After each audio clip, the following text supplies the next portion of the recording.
Hello everyone, I want to make a short video today, sermon video. I'm going to be in Numbers 22, 1 through 35, I think. It's a longer video and maybe I can condense it on down. But I made a similar video. This is going to be about Baalam. It's the story of Baalam. And I made a similar video about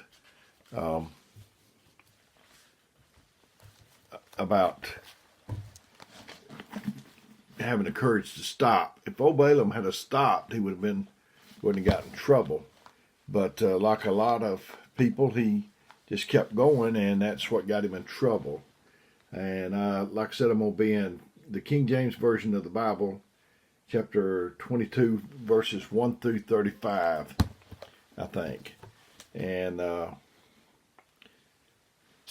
Balaam is quite a bit written about him, more than Mary, Jesus' mother. So it must be something, for us to take a lesson and notice of. He's got God's attention, and he clearly hears God's voice. So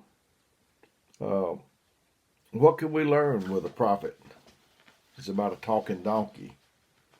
And,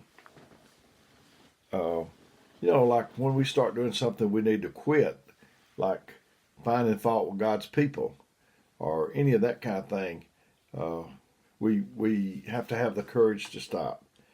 And it said, and the children of Israel set forward and pitched in the plains of Moab on this side of Jordan by Jericho.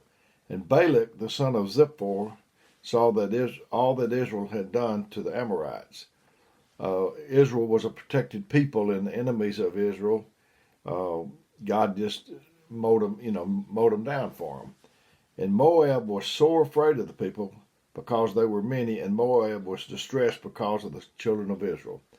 Moab was sore afraid. I've been afraid several times, but I've only been sore afraid just a few times.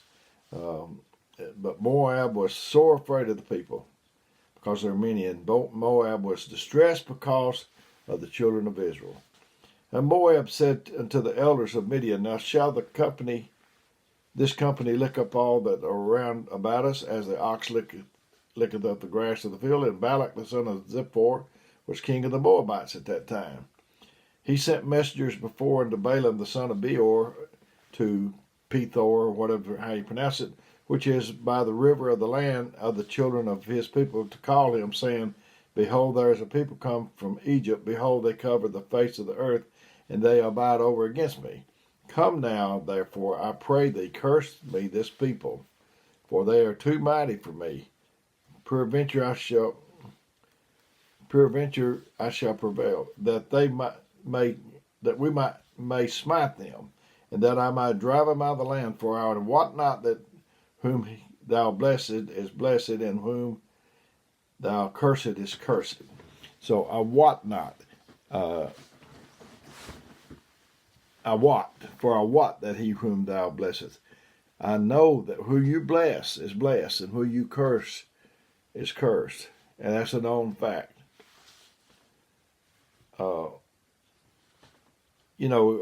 Balaam's hard to figure out. He starts out, and you're thinking that God's with him. He's hard to figure out. You think he's a man following God. He says and he does the right things when you first encounter him in the book of Numbers. He even looks religious at times. There's people like that in the world. You see them on TV. They got a big following, a big crowd, and you think how religious they are. He's a guy that dines with the king. He's well known among his people, and he's a legend in neighboring lands. He's also the only person we read about that has a conversation and talks with a donkey.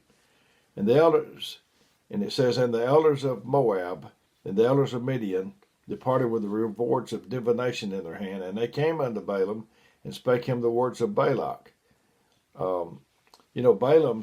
This is Numbers 22, 1 through 35, but he's mentioned again in Peter And in Jude, they mention him by name. And you'll even find him again over in the book of Revelation. So this is a great lesson. Verse 8, and he said unto them, lodge here this night, and I will bring you word again, as the Lord shall speak unto me. And the princes of Moab abode with Balaam. And God said unto Balaam, and said, what men are these with thee? And that's quite amazing to me. I mean, God that knows everything would even ask. I guess he did it to jar Balaam. Why would it be necessary for God to ask anything?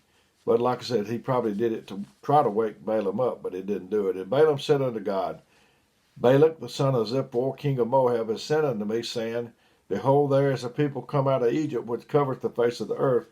Come now, curse me them.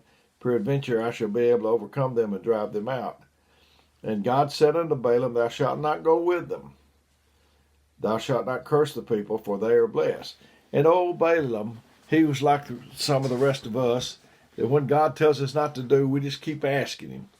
And after a while, God will let you do what you're asking to do. But anyway, I do that. We do that. And Balaam rose up in the morning and said unto the princes of Balak, get you into your land, and for the Lord refuses to give me leave to go with you. He knew God's will was for him not to go.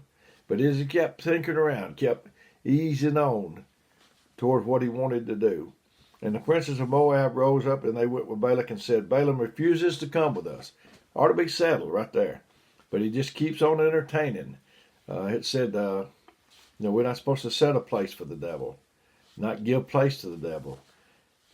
It should have been the end of it. But Balaam didn't close the book. He just kept listening. And Balak said yet again, princes more and more honorable than they. In verse 16, and they came to Balaam and said, and more honorable than they.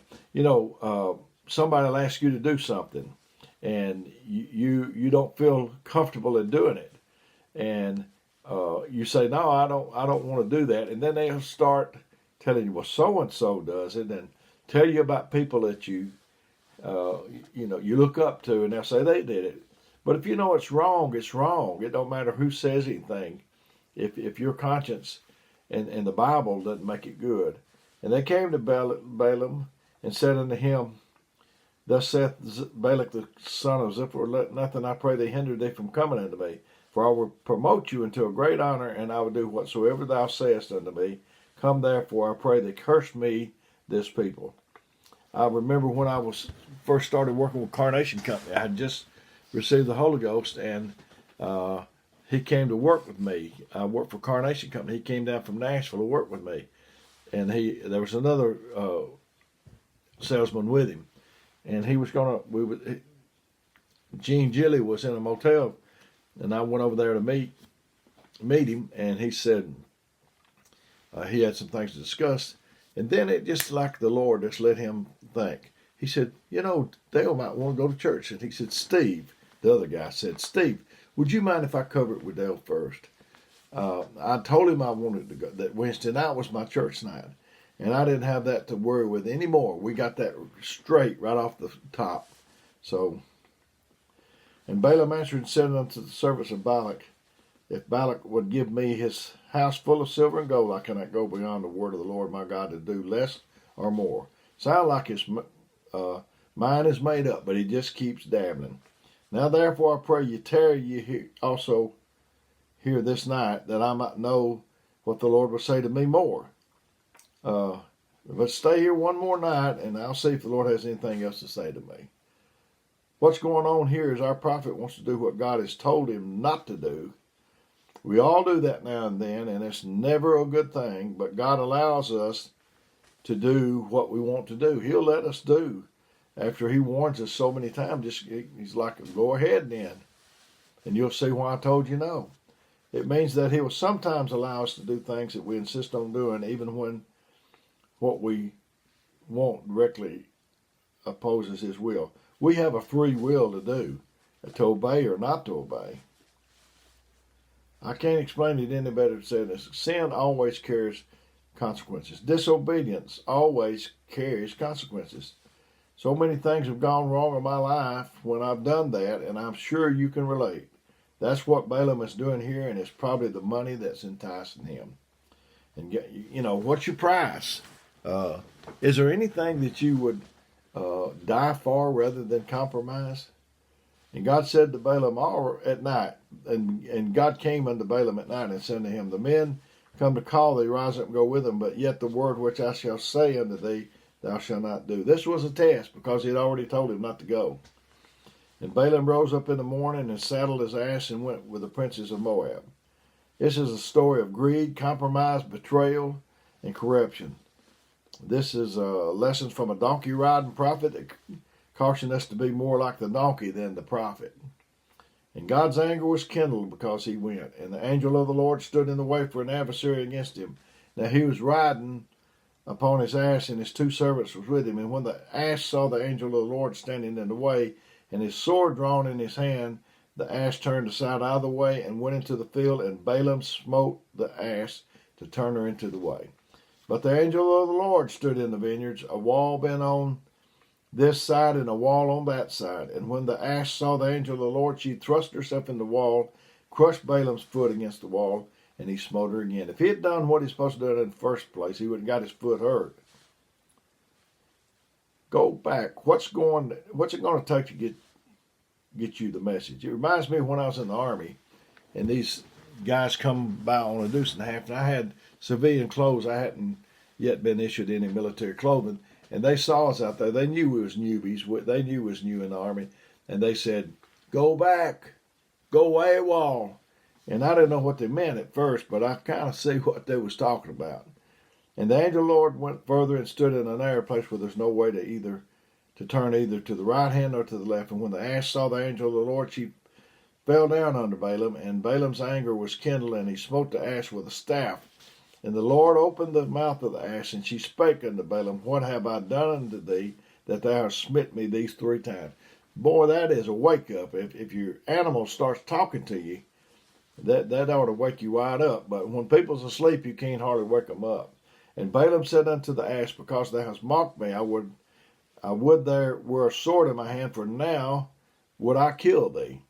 It looks like the donkey speaking. It would have caused Balaam to come to his senses. And the ass said unto Balaam, am not I thine ass upon which thou hast ridden ever since I was thine, and to this day was I ever wont to do so unto thee? And he said, Nay. Then the Lord opened the eyes of Balaam, and he saw the angel of the Lord standing in the way, and his sword drawn in his hand, and he bowed down his head and fell flat on his face. You know, whenever men fell down before angels before, he would say, that he wasn't God or whatever, and not to bow. But this angel let him. Why? I just wonder why. But anyway, and the angel of the Lord said unto him, Wherefore hast thou smitten thine ass these 3 times? Behold, I went out to withstand thee, because thy way is perverse before me. And the ass saw me and turned from me these 3 times. Unless she had turned from me, surely now also I have slain thee, and saved her alive. And Balaam said unto the angel of the Lord, I have sinned, for I knew not that thou stoodest in the way against me. And now therefore, if it displease thee, I will get me back again. And the angel of the Lord said unto Balaam, Go with the men, but only the word that I shall speak unto thee shalt thou speak. So Balaam went with the princes. You know, we've all disobeyed the Lord, not sinned, but did something we didn't need to do, or didn't do something that we did need to do. But this is a lesson. If you're going down the wrong way, turn around, go back. Don't keep going in that direction. It's danger down there. The one more step. Don't go one more step, because that one more step may be too far. So if you see yourself getting bitter, if you see yourself finding fault with people, if you see yourself criticizing, condemning, and complaining, stop right then. Don't go any further. I might preach this make another video sermon on down the road if I see something more in this sermon. But I really have enjoyed getting this to you. Maybe it'll help you in some way. I'm still taking requests from people. I'm still not making videos every day anymore, more like once or twice a week. But I want to serve you. I care about you, and whatever you need, that's what I want to do. I'm going to give you my phone number, 256-508-4410. If you call, I might not get back to you right then, but I'll get back to you as soon as again. If you would, leave me a message. And as I said, I love and care about you. Hopefully we'll get to be together and meeting soon, I hope. So may God bless you is my prayer.